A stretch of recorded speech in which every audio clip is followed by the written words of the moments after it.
Hello. Very neat. Great to be here with all of you today. Yeah, wonderful. Koshka says hi.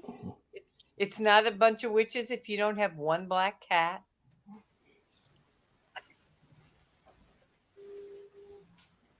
Okay, so we're meant to I was frozen. talk about our books and our spiritual background. I'll go. I'll be Dave. All right. Okay.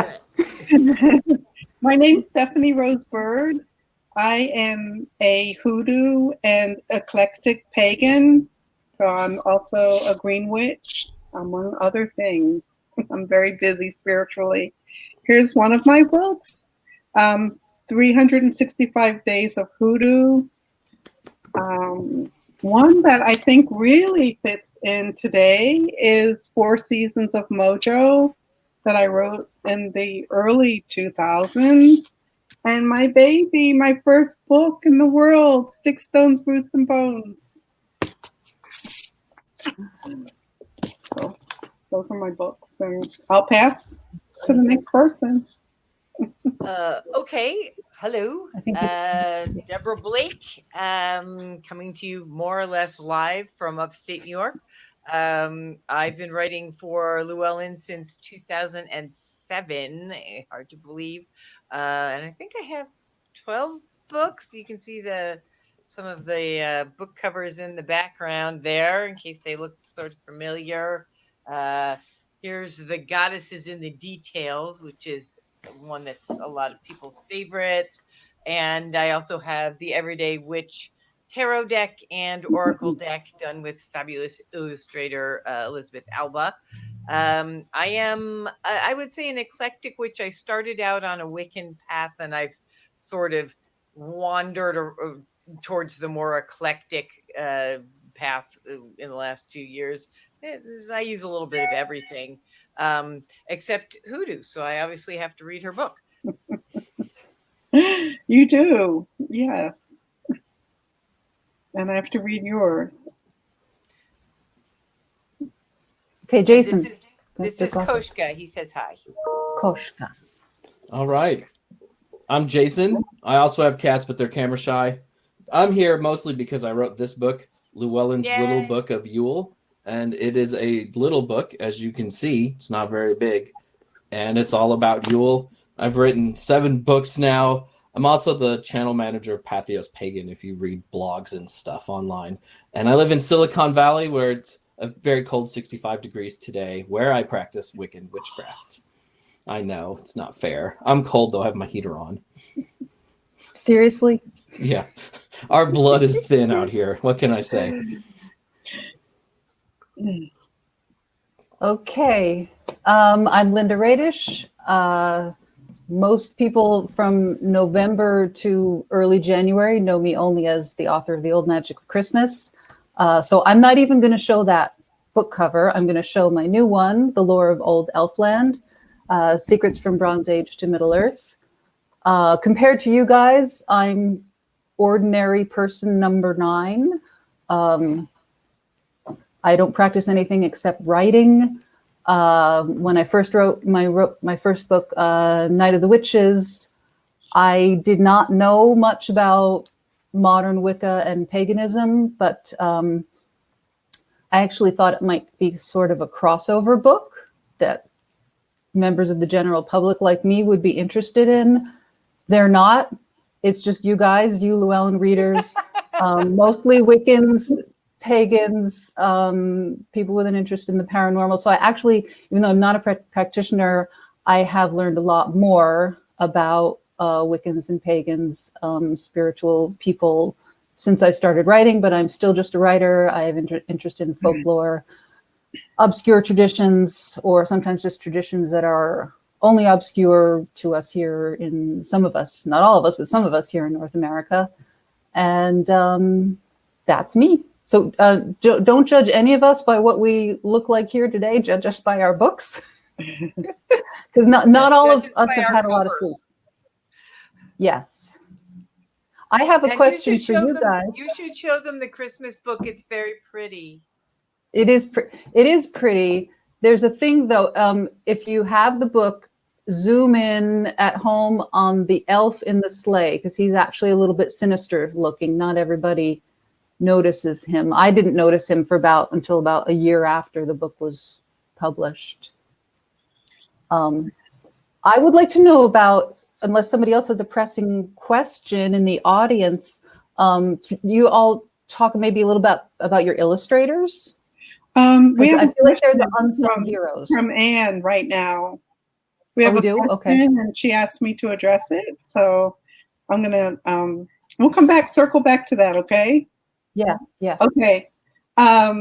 So I guess everyone can see this. She's asking about how we have spiritual backgrounds, and how does your personal spirituality influence what Yule means to you? So for me, I am an African-centered kind of person, although I celebrate multiple cultures and I'm very excited about what goes on in different cultures. I kind of center my beliefs in what comes from Africa and also African Americans and the African diaspora.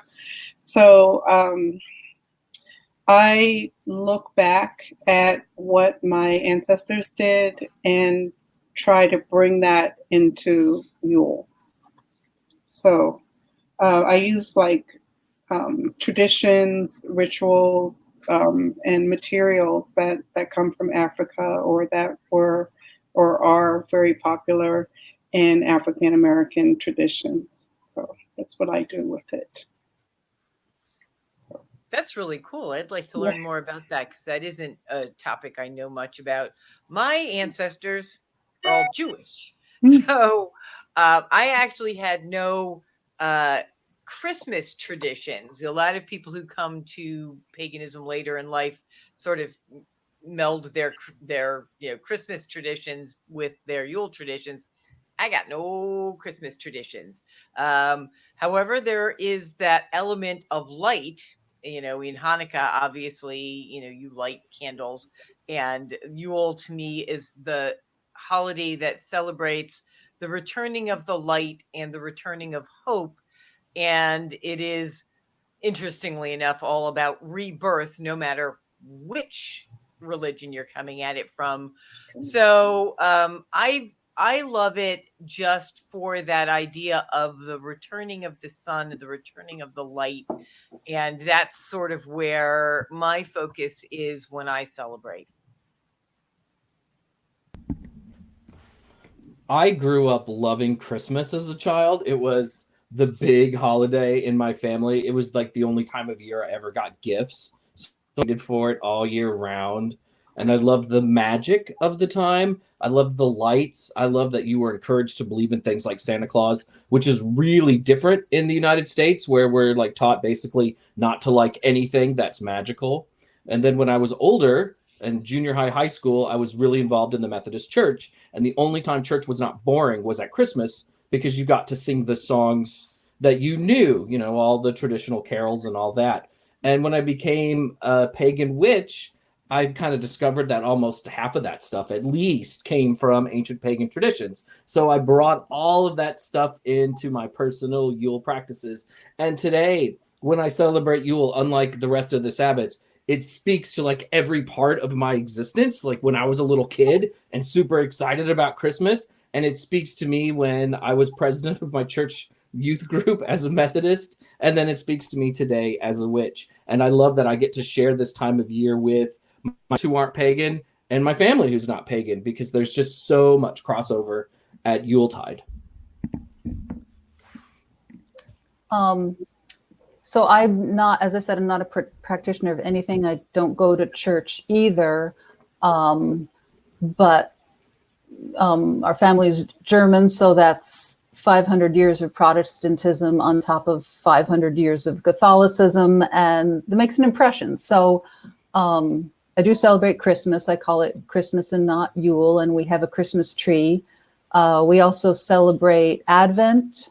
which is you have a candle holder with 4 spaces. Some people do actually wreath of greens.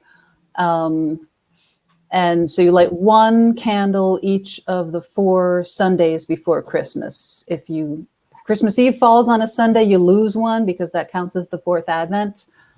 I think probably the central part of our Christmas celebration is probably putting up the Christmas tree. We have rules that you get the tree, you bring the tree home and you put it up immediately. You don't leave it standing naked in the corner until you have time. I know some people make a party of putting their Christmas tree up. We don't do that either. It's always nuclear family members only. Although I think last year the feral, she happened by while we were putting that on because that was like totally organic. And she's like, oh, can I help? And we're like, yeah, but you have to do exactly what we tell you, because large ornaments on the bottom, mid-sized in the middle, smallest on top. But it does kind of get spiritual, because I would say maybe at this point, 1/3 of the ornaments on the tree are from people who are now gone. And so when you put those ornaments up, you remember who they were from, how we got them. Did they make it? Did they give it to them? Was it maybe pocketed from another relative's Christmas tree?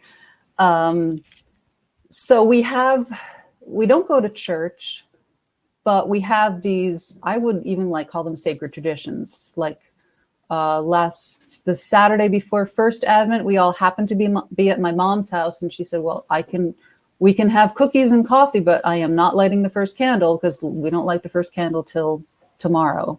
And also baking. We have, there are certain recipes that somebody in the family bakes every year, and, there's a history to that. So it's secular, but it's spiritual in a way too. And actually they're putting up, my son is helping my mother put up the tree in the other room right now. If they get too loud, I'll put a damper on them. So we've got another question from Anna. Okay, so yes, how do we celebrate? I celebrate in multiple different kinds of ways. The thing that really comes to mind is, first of all, family, like just how important family is to the whole eclectic practices, the paganism, the Christian element, the African element. I want to be with my family. And the second thing that I think about are candles. They are so hugely important. I have a mantle that I completely light with candles. And then on the tables, also candles, floating candles, every different kind of candle. And to set a mood,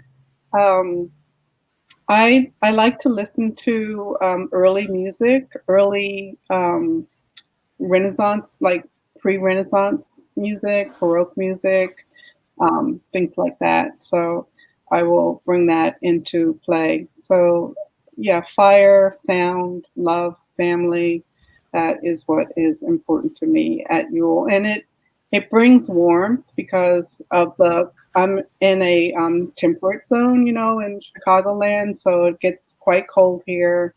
But family and fire is all of the warmth that is needed, and it just fits in so beautifully with Yule. So that's what I do. Yeah.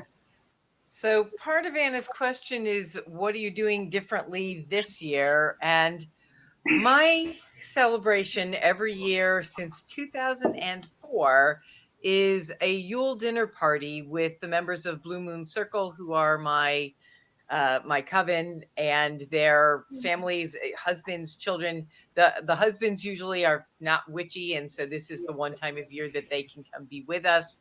We have one who comes to some things. The kids when they were little, some friends who we invite every year we like to call pagan friendly or pagan adjacent. And, you know, it's a changing bunch of people from the periphery, but this core group has been having this Yule dinner party together every year since 2004, and we are not having it this year because we're a bunch of different households and it just can't be done safely. So we made the decision not to do it, which is hard, but you know, we want to have each other next year. So that's what we're doing.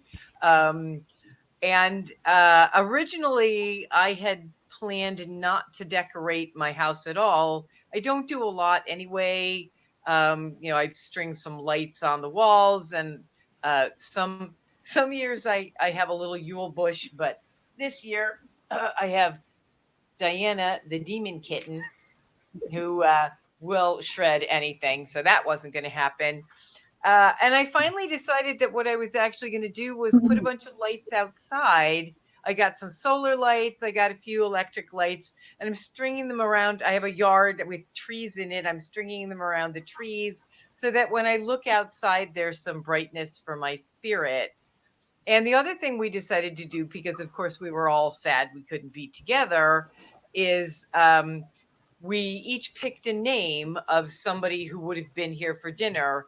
And we're sending each other a gift that we're all going to open together on the night that we would have been having dinner. So we're going to be together in in a small way. That's the best we can do. Hello. I am broken this holiday season, like completely broken. Yule is my like super social time, and we have parties for our non-pagan friends, and our coven rituals are like parties. So my entire Yule celebration is very different this year. It's just me and Ari. Ari's my wife, because everything is shut down where we live. We don't get to see anybody. We don't get to exchange presents with anyone else. And it's been really tough to keep it together. And I know a lot of you are going through that too.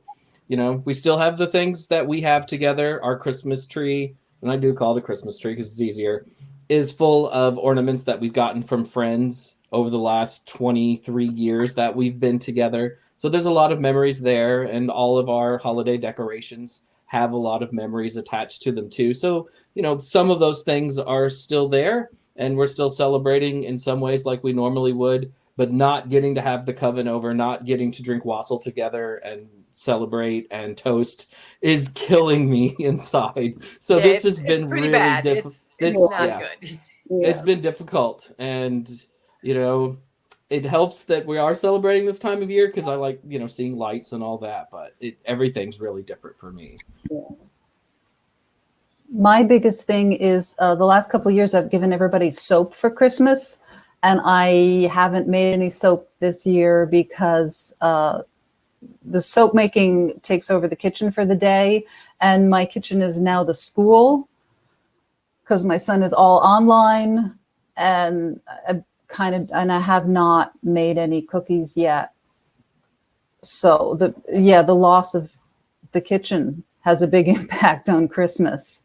So I've been making a lot of things out of paper. So people are going to get paper stars and not soap this year. But the cookies will eventually make it through on the weekend. I'm not very social anyway, so usually I do drop presents on people's doorsteps anyway.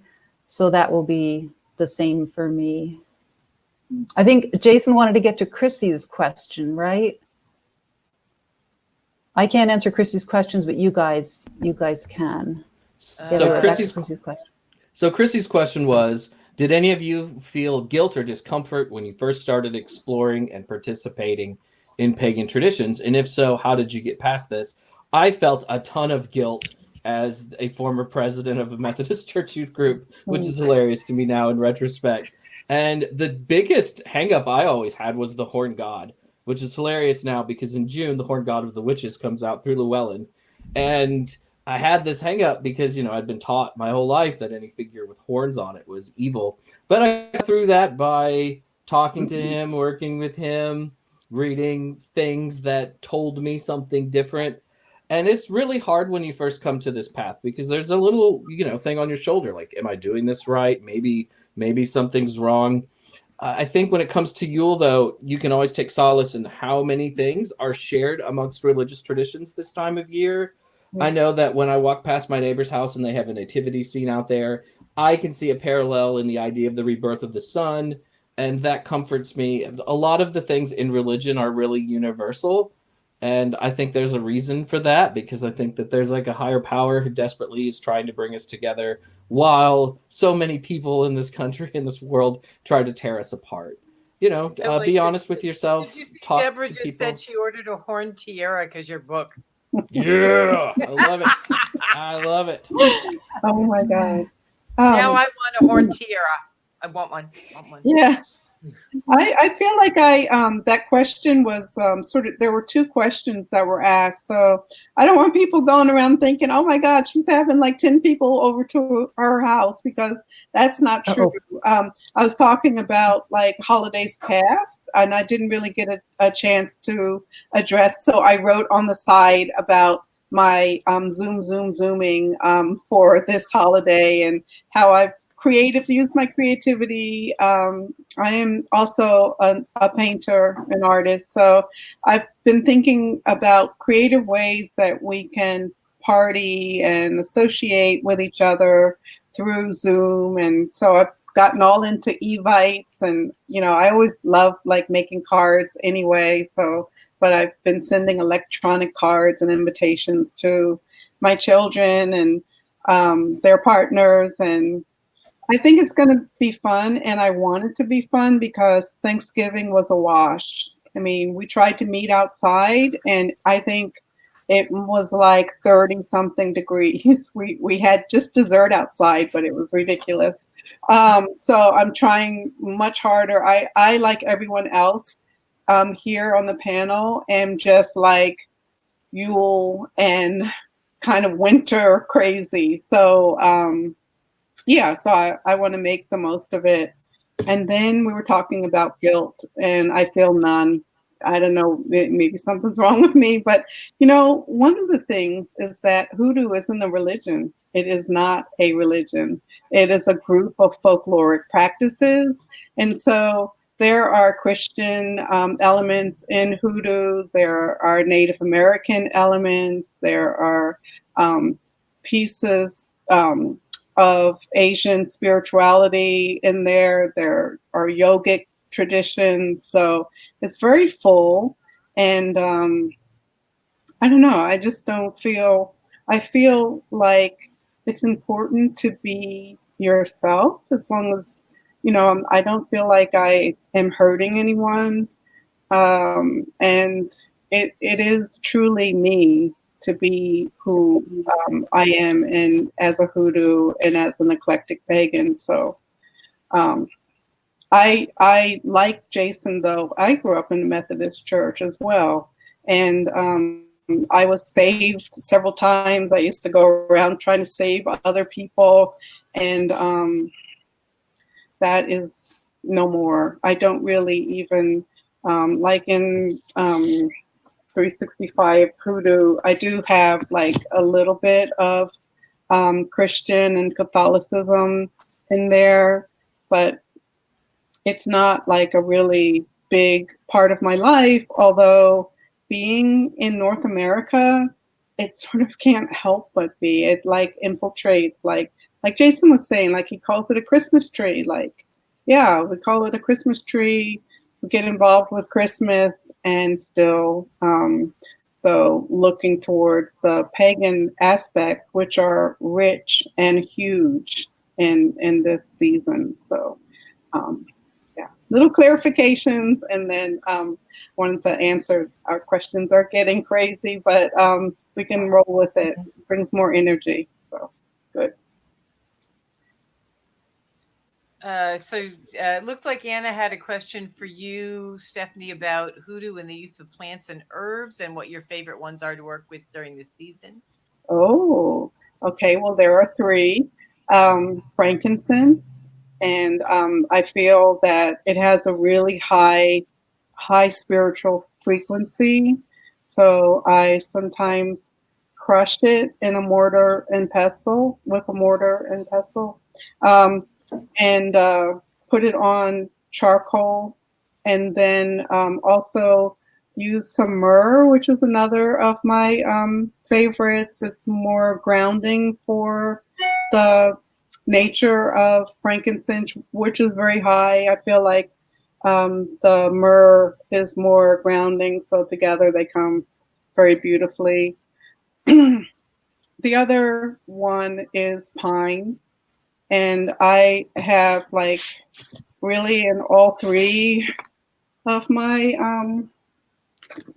Llewellyn books, I have this like recipe for uplifting pine floor wash. Floor washes are pretty important in hoodoo, and I like to make floor wash, wood washes, and things like that that are pine based. So clipping pine and putting it in a big stock pot, getting some of that essence. It's mainly like magical essence that comes off, and you get a little bit of oil, but this time of the year is not the same as my recipes usually call for the spring shoots, which are more yielding. So then after that simmering process and straining, I add a little bit of pine essential oils to it. And then soapwort as well is used to make the sudding action, and it's quite nice. It really brings things up, like I mean, mood wise, it sort of is elevating. Elevates. Yes, it's elevating. Thank you, Deborah. So you have all three. You've got your gold, frankincense, and myrrh, because the gold they think was some kind of pine or other coniferous resin. So you've got all three that the Magi had. Definitely. Yeah. Thank you.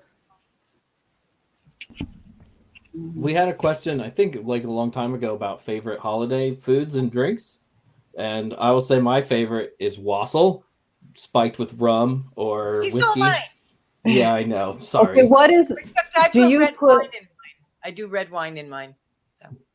Yeah. Now, do you guys put the apple in the wassail or not? Because a lot of people say that wassail is cider, but it's actually wine, right? Mm-hmm. I actually I don't mix put apple in cider mine. and wine. So there you go. And then I like to put the slice of the apple cut across, because then you can see the pentacle on the inside, and I float that on top. Oh, okay. How about toast? Anybody float toast on their wassail? No? I mean, it sounds gross, but I've heard of that. I think that, like a very, very traditional wassail, they would float stale toast. No, I think the whole idea is to drink enough wassail that you're floating. I use cider too. I use unfiltered apple cider That's what I and use. warm it in the crock pot with cinnamon and cloves and rum or whiskey. And that's probably my favorite of all the Yuletide things. My family does not have like good eating traditions. We used to grill steak for Christmas Day, and we Really? because we didn't want the leftovers, like and it was a good dinner. And it's Yeah. something that I have kept doing over the years. And when I lived in Michigan, it was negative 15 degrees one Christmas Day, and we still lit up the grill and went outside and grilled steaks because I'm insane. And now I'm shivering when it's 65. Everything changes. Everything changes. I like to. We're crossing. Go ahead. Just very quickly. That is the time when I bring in the soul food and think about like what the enslaved people brought over with them in terms of seeds and tubers, and so we have like sweet potatoes, collard greens, mac and cheese, which is like an African American soul food. So yeah, I like to bring I love wassail too, and eggnog, and just like, you know, I get drunk with Christmas and Yule, and Kwanzaa, so that's just me. But yeah, having the soul food is like helps with the remembrance part of the holiday, of just my my parents who have passed on, my grandparents, my great-grandparents, and the ancestors before them. So I like to include them in the meal through this gesture of food. For us, because we do a feast, everybody brings something, and every year somebody does something different. So for us, it's less about what the specific food is, but the fact that everybody is cooking something with heart and bringing it to share around the table. And sometimes we'll do like a turkey or like a roast, something big and impressive. Sometimes not. Sometimes we'll actually do just simpler things, but the whole idea is that everybody's contributing to the meal. And for me, that's a huge part of the holiday celebration, is that it isn't just one person slaving in the kitchen. It's that everybody has contributed and brought something that came from their kitchen and their heart. And that I think that's one of the things I'm going to miss the most, especially because that means this year I'm slaving in the kitchen.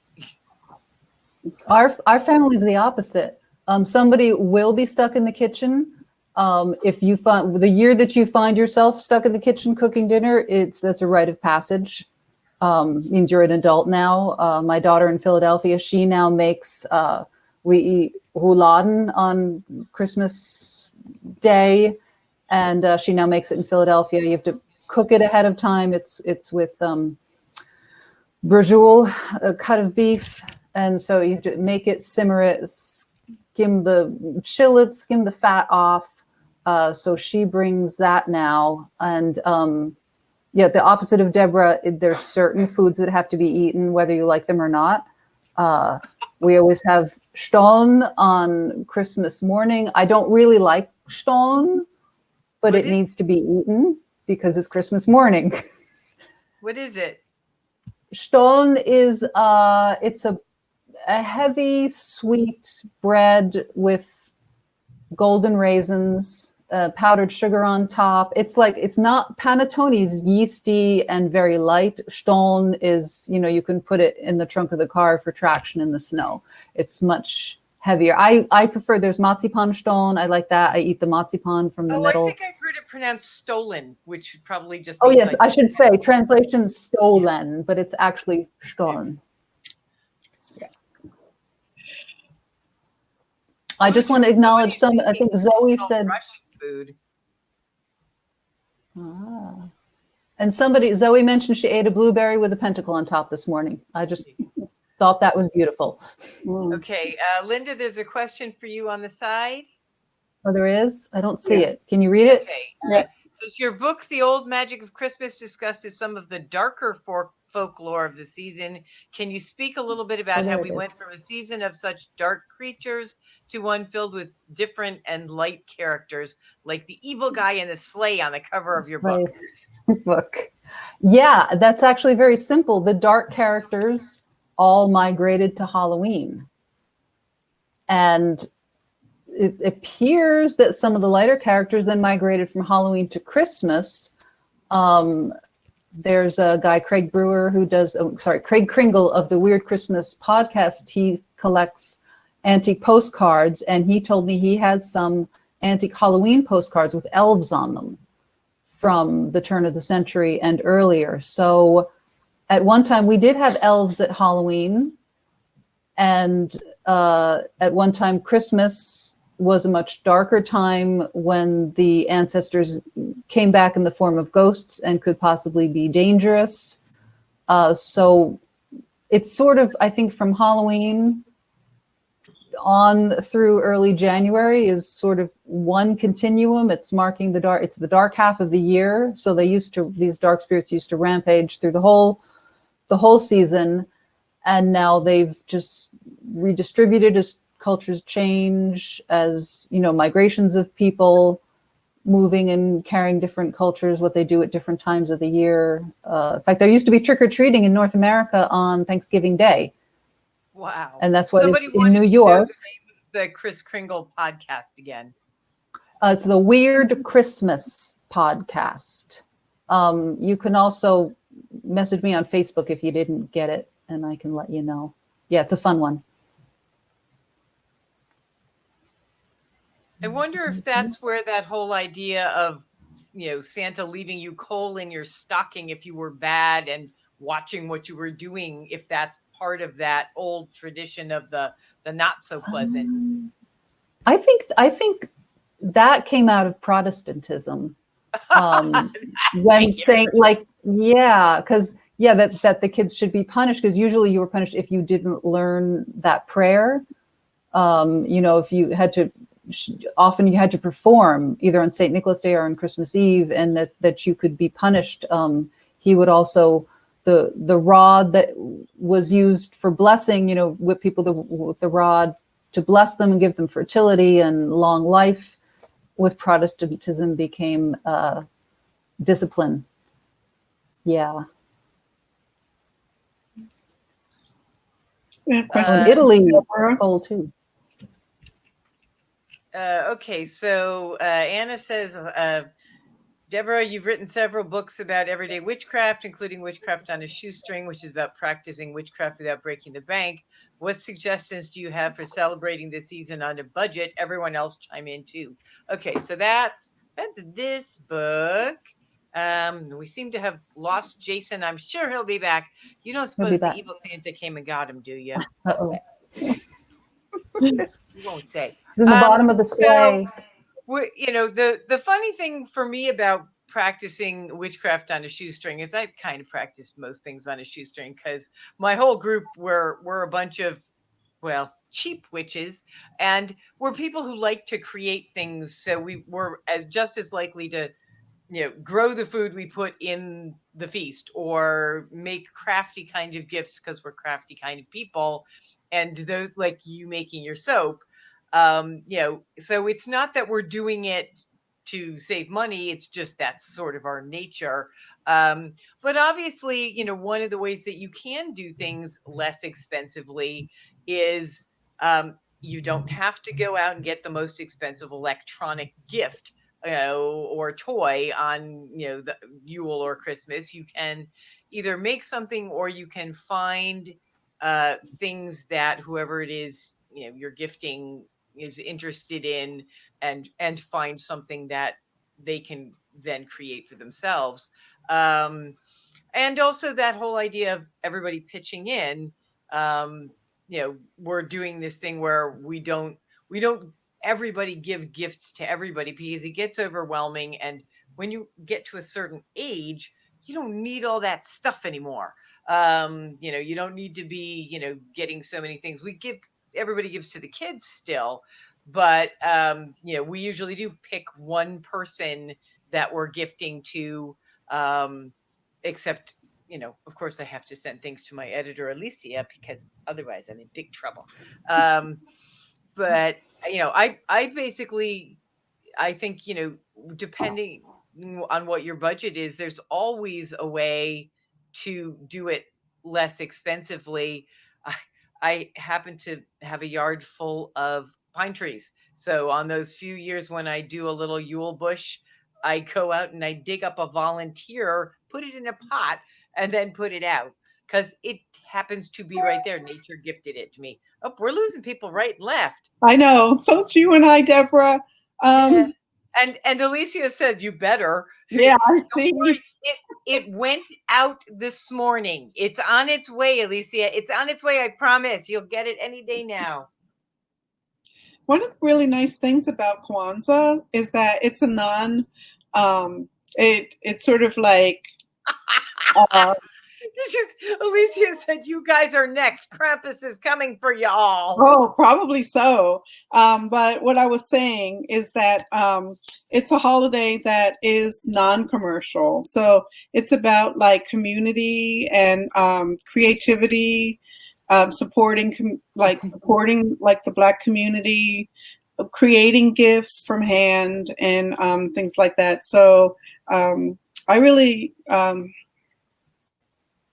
dig Kwanzaa for its non-commercial qualities, and also just like I said, being an artist, I am always like improvising, making things from nothing. It's a quality of my people as well, of just not really traditionally having lots of money to work with, and just like, having more to do than buy things. Like there's a lot more, like to me, it's like heart. It's heart that's the most important, and you can make magic from intent and from your heart as well without buying things. So, yeah. Adding machine paper. I love. You can make a lot of Ooh. very good-looking ornaments out of adding machine paper, and they'll never even guess that's what it's made out of. Yeah. Huh. Never thought of that one. Yep. We're still waiting for Jason. Oh, trees, altars, candles. What do you think is the most magical or powerful item during the season, and why? Oh boy. Candles. I think candles, because of the light aspect. Yeah. Candles are universal. Yeah. I can do without candles.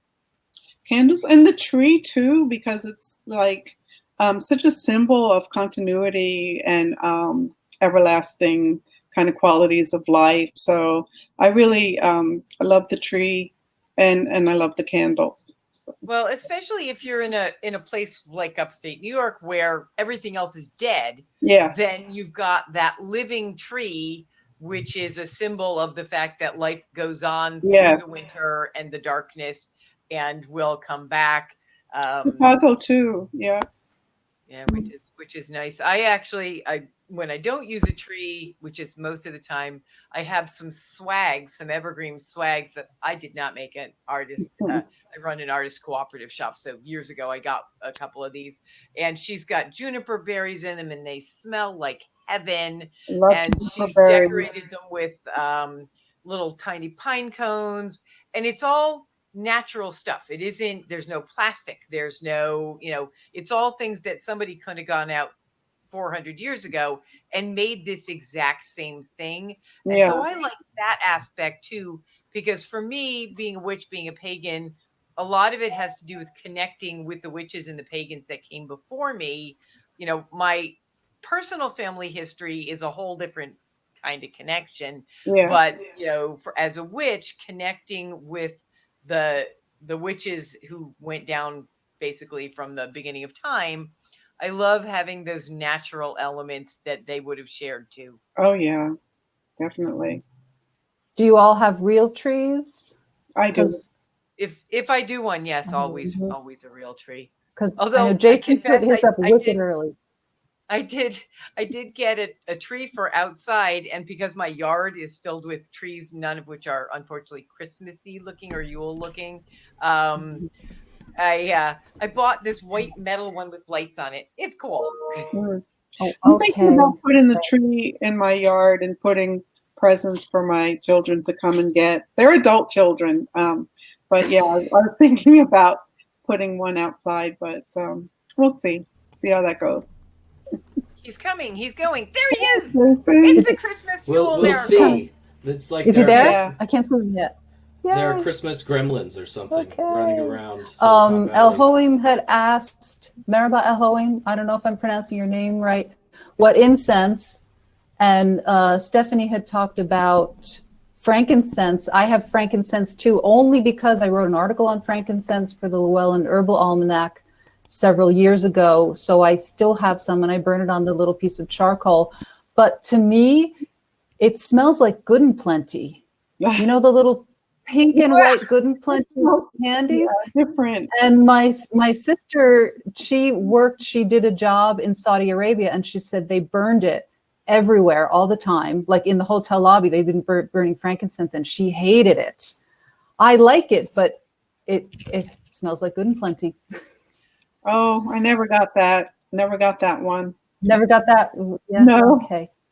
And I don't really burn incense. I have asthma and I'm allergic to most of them unless they have essential oils. But I'm a big sage girl. I burn a lot of sage. I love my sage. I burn a lot of sage and cedar. I make my own smudge sticks. My rule for smudge sticks is buy native or make your own. Mhm. And if you don't have what you need to make your own, your neighbors probably do. Go at night with the clippers. So you're saying A little- steal your sage? Is that what you're saying? Yes, I would steal it rather than buy it from an overpriced non-native source. I cannot imagine that getting by one of my editors at Llewellyn. Jason, you're telling people to steal. I know. Yeah, that would not Yeah. go well. No. I like frankincense at Yule probably because it reminds me of church, and the only time I ever liked church Alicia was says, or just ask. December. Yeah, I do really complicated kinds of incense blends. Besides the stealing is bad mojo. Someone said bad juju. Okay, I'm going back and Not for plants. But, For plants, it's different. yeah, I like in Sticks, Stones, Roots, and Bones, for example. I was a little bit criticized for how complicated my incense were in this book, but you know, I kind of put everything but the kitchen sink in them. Bay leaves. I will dry out orange peels and orange slices and grind them up and put them in there. Rose petals that are dried, juniper berries, and a little bit of the green part. What else? Fir I like in there. And then it needs the resin. The resins help it have more of a burning power. So I do put the frankincense and myrrh. And one thing I will say, like about the burning of those, is that the complexity of the two is pretty important. Like having them, I think frankincense is very fleeting with myrrh to accompany it, and they're from the same family. But I definitely like to combine the two. So yeah, I like complicated blends, and I burn them on charcoal. I too have asthma, so in the winter I have to be much more mindful about ventilation or doing it outside or something like that. Well, someone suggested putting spices into water, which does work. You can put it on the stove and it's a little milder that way. That works with some things. The chafing dishes, are you familiar with those that you sort of like you are, so you know what I'm talking about? Okay. Yeah. Except I just use them to cook things. Yeah. What is a chafing dish? Is it covered? What I'm talking about actually is there's a type of simmering incense, so I may be stating it wrong, but you just have it going in the kitchen. It's a wet, sorry, not incense, potpourri. It's wet, and you simmer it in the kitchen. It will have cloves and cinnamon and a whole host of spices and dried goodies in there that really emanate, but you then can carry it from a dish or a pot carefully through the home and scent it. I have recipes for that in Sticks, Stones, Roots, and Bones.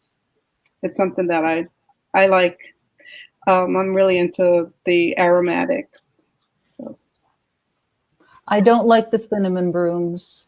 When you walk into the grocery store in November, December, and the first thing that hits you is the cinnamon brooms. Yeah, well, that's because they use fake. I mean, that's Blasphemy. scent. Blasphemy. It is lovely.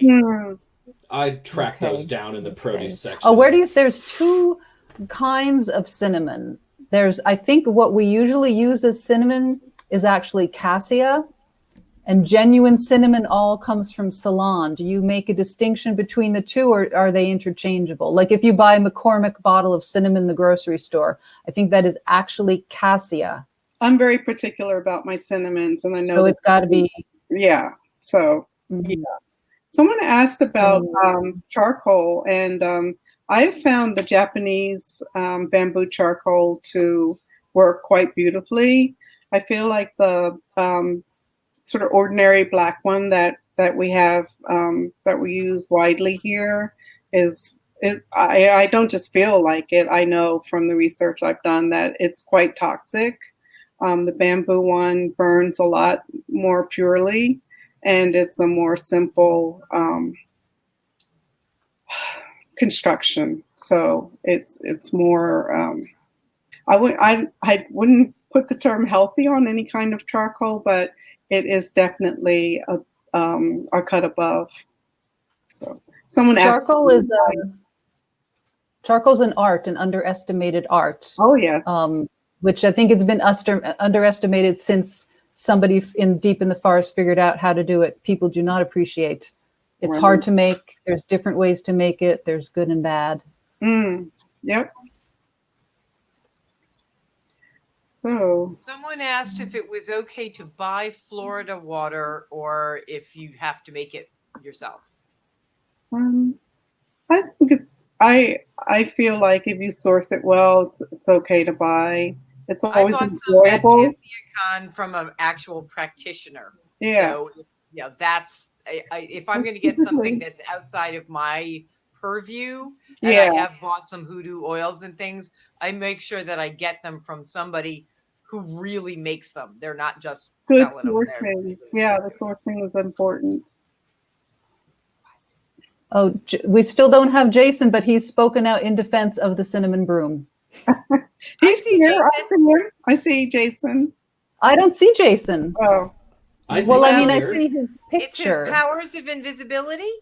Am I not here? I can see you. I can see you too. Oh, really? Hold up hear your me? fingers. Yep, there you go. I can see. Can you hear me? I just have his portrait there with maybe a cat. No, he's like giving a sign. Yeah, that's all I see. Yeah, I think I'm here. Nope, I don't know. We've got him. In 2020, it's always very hard to tell. Sorry. We're getting close to the end, unfortunately. Thank you all again for joining us. On a final note, what is the one thing, only one, that you would want folks to know this Yuletide season? I've kind of said mine before, but I'll say it again. It's heart. It's about the heart, not about buying things or having things or wanting these crazy desires. I feel like it's heart. So, and I guess the one thing I'd want people to know this season is this is 1 year. It's just one wonky year. Yeah. You keep the faith, stay strong, stay safe. Take care of the people that you love. Reach out to anybody that you feel like is maybe struggling at this time of year, because it's a difficult time of year for a lot of people anyway, with depression and feeling alone. So if you can find people to reach out to that need you. But we'll be back next year to hopefully something a little bit more normal. And this year, just make the best of it, and remember that the sun always comes back around again. That's what we celebrate at Yule. The light goes away and then it comes back, and it goes away and it comes back, and it will come back again. No matter what you do, I hope you embrace the magic in the season. To me, this is the most magical time of year. Santa, Krampus, Befana, elves. The magic is everywhere. And magic. Can you guys hear Jason? Yes. I can't. Oh, whoa. And he's being so eloquent. Yeah, let him go. Yeah. Yeah. So, yes, magic. Santa, Befana, Krampus. There's magic everywhere. On solstice morning when the sun rises after that long night, that's magical. And embrace those little moments and find them. They are out there. In these very kind of bleak times, we'll get there. And just embrace the magic of Yuletide. Even if you have to celebrate it alone, it's there somewhere. Yeah. And now he's done talking. So I have to think of one thing. Hey, you had the longest time of all of us. I did, and I was thinking and I was panicking. I think I had too long, or would come something off the cuff, one thing. So it doesn't have to be one word. It can be cookies. It can be cookies. Could it be cookies? But not everybody can make cookies. I know cookies are a great source of stress for some people. So I think cookies.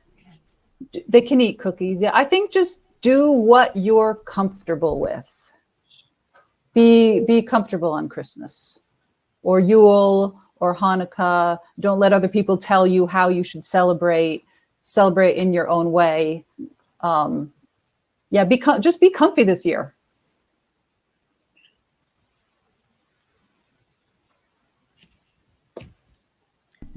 thank you to everybody out there for coming and joining the Yeah, four this of has us. been great. Yes. Three I and a wish half. I could have seen you all. Yeah. Yeah. Thanks to Llewellyn. Thank you so much. Yeah, thanks for coming. And don't forget, books make great gifts. Yeah, books. I should have said books. Yeah. Books! Well, I won't beg you to buy the book. No, I won't do that. mhm. Okay, thank you.